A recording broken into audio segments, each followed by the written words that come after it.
Hello, it's Phillip Taylor speaking from Richmond Green Chambers in London, and this morning I'm looking at an excellent book. It's the Child Poverty Action Group Council Tax Handbook, now in an 11th edition. It's an excellent book. You'll see it around. It should be available in the public libraries and all over the place.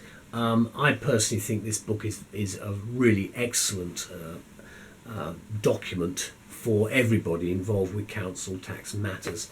This is the book itself, very much the standard house style. There's quite a lot of information on the back. It's a cheap book, it's not expensive. It runs to something approaching 300 pages. There's a very detailed index at the back. There are shaded portions for the various chapters, which you'll see at the sides there. Now, there is, as I say, the index, and then there are, together with the index, some appendices, which I'll go through in a little bit of detail, 4 of them in total. There's the front of the book. It's been actually compiled by Alan Murdy and Paul Morehouse for the 11th edition. Some detail about them and some information about CPAG. Child Poverty Action Group are to be congratulated. The law is correct as at the 16th of December 2015, so it's coming in for 2016, this book, and I'm recording this in the early part of 2016. There are the contents headings you can see there. There are 13 chapters and 4 appendices and then an index. Useful little abbreviation section. And then you've got an introduction, how to use the book and what it's about. And I'm going to make some critical remarks about the council tax anyway. Then there's an overview, an introduction again about how to use it, the legal background, administration and references and so forth. And then you go straight into the main work itself. You see the number of the chapter is there, so it's easy to find. And then you've got notes at the back of each chapter to effectively like the footnotes, so you can follow up the relevant legislation or whatever it might be. Obviously there's a lot of secondary legislation, chargeable dwellings and so on. It runs all the way through. The important one is complaints about council tax, which I think is important. There aren't enough of them. There are appeals against the way the local authorities behave, and enforcement, which is another area which I will comment on, because these people have a lot of privileges. Now, there's a note about adjournment letters for the Magistrates' Court. I'll comment on that as well, and the appendix itself, and useful addresses. One of the problems with the council tax is you're dealing with an organisation, that's the financial people in the local authorities, many of whom I have come across in my time as an elected member, and I have been less than satisfied with their attitude towards the customer, who is the council taxpayer. And that is something that I think is very important in the 21st century, because we should be thinking about the people who are paying these massive sums of money, which is a big tax, no doubt about it, and it hits everybody. Now, the point about that being that it's a lump sum of money, and frankly, it hasn't really been looked at in terms of the modern ability to pay. That's my opinion, obviously, but we have to know that the council tax is here. There's a handbook that helps you, and if the politicians were a little bit more honest sometimes, they would tell us, because I know it's happened in our law centres, we get a lot of queries about the behavioural issues of officials in the town halls, about the way they operate this system and the fact that they've got a massive privilege base from which to start. And I think we have to know about that, because one of the problems is whenever there's a dispute about council tax, the person who is suffering is actually the customer. That is the person paying the money in the first place. And quite often they're not treated, in my view, in the correct manner. But that's another story and another book, probably. This book we're looking at from the point of view of the benefits that you, having a problem with your council tax, may find by going through the book. So what's it about? Well, we've given it a title, having just talked about the book.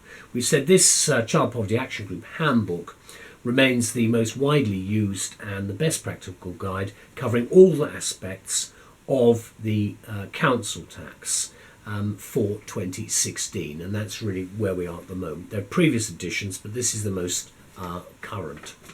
Yes, this is a book about yet another tax from Westminster, and this one crept through Parliament in the aftermath of what I've quoted as Thatcher's hated poll tax.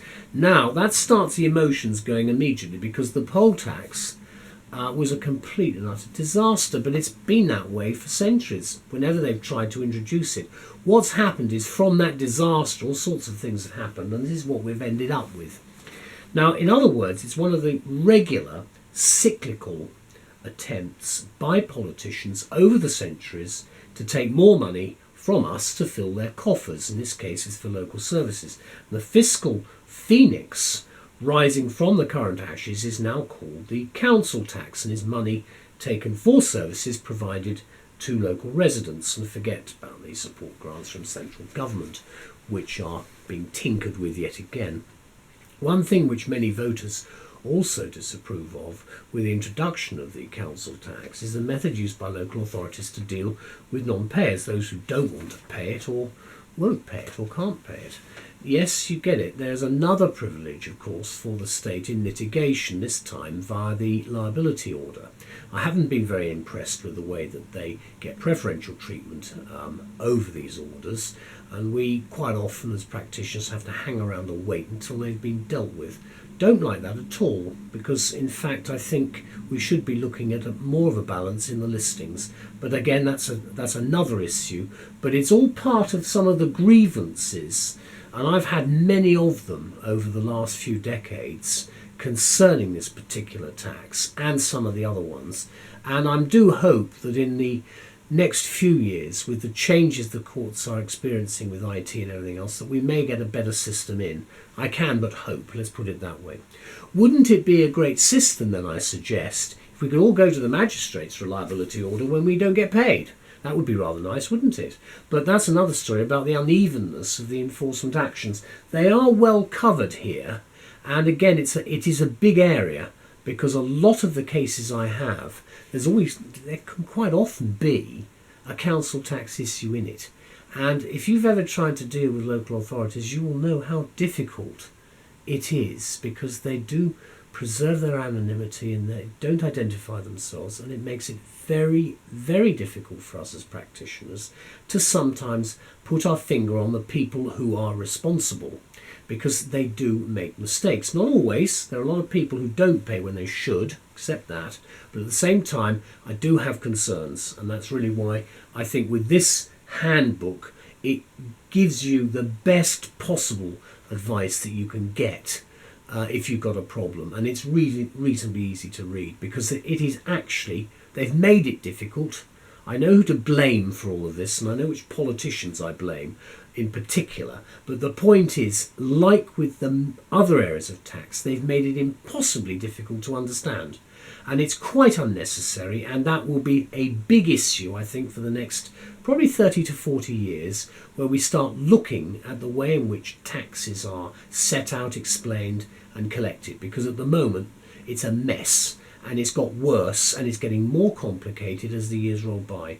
I know they're not listening at the moment, but there will be a change, I'm sure, at some stage. Now, we are where we are, having said all of that, however, because when opponents of this, what I call additional bureaucratic tier of tax, lost the parliamentary debate to stop it, or to try to change it, the council tax and its what I suggest is relatively spurious local link for revenue collection for community services persists even with the reductions that we've got in support grants from the Treasury. So we need to know what to do with this special tax, and that's exactly what you've got here.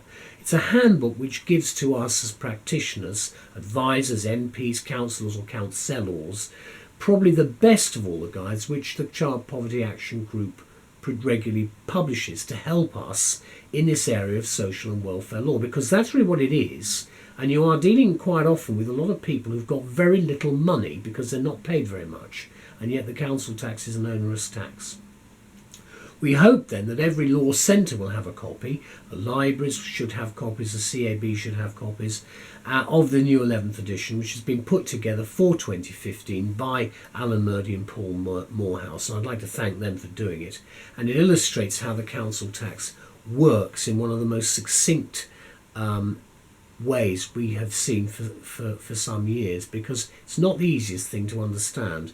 The new Council Tax Handbook then for 2016 has been fully revised and updated to take account of all recent changes to legislation, practice and procedure, and it's as up to date as you can get it, with expanded information about council reduction schemes. I think that's important as well to help the low paid. Now, we agree with the main observation that the new edition of this handbook continues to be the standard guide for use by administrators, advisors and others needing to understand how the scheme works in detail. I sometimes wonder, I have to say, whether some of the people I've been dealing with actually do understand how it works. But at the end of the day, I've said before, it's very complex, and they make it more complex sometimes when it doesn't need to be. The handbook makes it so much easier than this one to explain when you have to deal with officialdom. And that really, I think, is the problem, because a lot of the people I've dealt with, and I'm sure you find this if you're dealing with as an advisor, they're terrified. And they do need to have some idea, and I think this is a bit of a friend to them, because you can look in it and think, well, at least that will tell me what I might be able to do. And it also shows you when you can appeal and make complaints. And I think there are still far too few complaints made about the behaviour of the tax gatherers in the town halls. And I say that quite bluntly, because I have been unimpressed as an elected member when we've seen some of the types of letter that's sent out to council taxpayers, which does not strike me as being the right way to approach it at all. It's very, very difficult, even as an elected member, to argue with officialdom on that sort of thing. You can change matters, and I've certainly seen it happen, but I do think there has to be a slightly better approach. In other words, not the dictatorial disciplinary approach, but much more, look, let's see if we can sort this out. And that, of course, is what the elected members are there to do when they're dealing with the problems. But they are difficult, and every case is, of course, different. Now, let me conclude by saying that the handbook covers these areas and these questions in case you're looking for a particular point. Who is liable and who is exempt from paying council tax? Very important. How homes are valued for council tax purposes, that's a disgrace, but that's another story again. And how valuations can be changed. Discounts and new reduction schemes, the position of students, the powers of local authorities, tax collection appeals, enforcement, and most importantly, bailiffs' powers. Because again, you've got a real problem. They've got a very special jurisdiction and a lot of protection. So be very careful. You've got the information in there, and you can see probably how far they go, because frankly they break the rules quite regularly. We know they do, and it's very difficult to prove it, and you hear the stories, you see some of the evidence. I've done the cases, and it can be very, very difficult to deal with some of these people because of their behaviour. But of course, if you look at it from their point of view, they've got a difficult job to do. It's not a job I would do, I'll tell you. Let me say finally that the law is correct as at the 16th of December 2015, and it includes regulations laid up to that date. So you should have as much primary and secondary information from legislation as you need. And so I'd like to thank the Child Poverty Action Group and the authors very much indeed for this. It's a very important book. There's the front, there's the spine, and then there's the back. And you can see there are some very useful quotes. Covers all aspects of the tax and its application from the Financial Times. Absolutely right. Opening it in the middle. Council tax reduction schemes, always important. Does cover Scotland as well, so it's important to know that this is not just about England and Wales. And as I said, each chapter has a lot of information at the back. Now, this is where the problems start, because it really is complicated, but this is some area where your advisor may help you if you need help. And then finally, appeals, which are well worth looking at. I'm very grateful for all of these guides that we get from CPAG. I'm most grateful to you for the work you do. It does make lives for everybody a lot easier, so thank you. Bye-bye.